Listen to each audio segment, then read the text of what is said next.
Herzlich willkommen zu unserem Panasonic Connect Studio. Heute habe ich zwei besondere Gäste aus dem Panasonic Welding Systems Bereich da, die uns die automatisierte Schweißtechnik etwas näher bringen werden. Herzlich willkommen, Claudia. Hallo Ivan, danke für die Einladung und schön hier zu sein.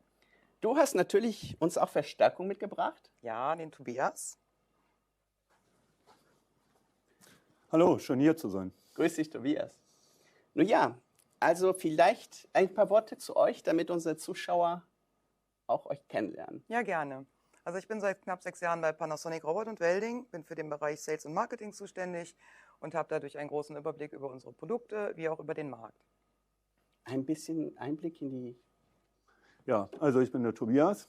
Ich arbeite seit 12 Jahren für Panasonic, da im Bereich des Produktmanagements und natürlich Offline-Programmierung und IoT-Lösungen.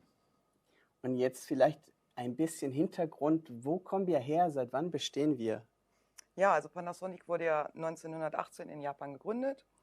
Den Robot- und Welding-Bereich gibt es seit 1957. Angefangen haben wir mit den Handschweißgeräten und seit den 80er Jahren entwickeln wir Schweißroboter. Mittlerweile liefern wir schweißtechnische Lösungen für den allgemeinen Stahlbau und für die Automobilindustrie. Uns findet man in Neuss, das ist die Zentrale von Europa, aber auch in München im Customer Experience Center. Zuverlässige Technik natürlich. In welchem Segment bewegen wir uns da mit welcher Technik? Also wir liefern komplette Systemlösungen. Das im Automobilbereich, das fängt an von einfachen Rahmen, geht dann über zu Motorradrahmen bis hin zu ganzen Lkw-Kabinen.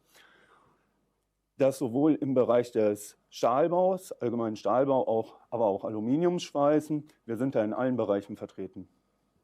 Na, es bringt natürlich einen Haufen Herausforderungen mit sich. Was sind so die aktuellen Herausforderungen, Anforderungen unserer Kunden? Ja, die Herausforderungen sind schnelle Reaktionen in allen Bereichen, ein immer wieder wandelnder Markt, auf Wünsche einzugehen, aber auch dabei den Stand der Technik nicht außer Acht zu lassen.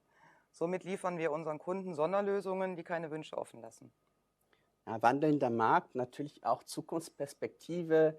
Da ist natürlich Digitalisierung, IoT, Industrie 4.0 ein Thema. Was haben wir da im Portfolio? Also wir haben komplette Lösungen für die Digitalisierung rund ums Schweißen. Das fängt dann an mit der Offline-Programmiersoftware DTPS, geht dann über zu BeatEye, womit wir Schweißnähte überprüfen können, ob diese in Ordnung sind oder nicht. Und um später die komplette Rückverfolgbarkeit der einzelnen Bauteile zu gewährleisten, benutzen wir IWNB. Das ist natürlich sehr viel Technik, sehr viel Know-how. Bei euch bedanke ich mich auf jeden Fall, dass ihr da wart. Und ich würde sagen, für unsere Zuschauer natürlich, wenn ihr uns besuchen wollt auf unseren Events, wo wir euch die Produkte näher bringen und natürlich auch in unserem Customer Experience Center bei München, freuen wir uns auf euren Besuch. Vielen Dank euch. Danke, dass ihr da wart. Danke, war schön hier.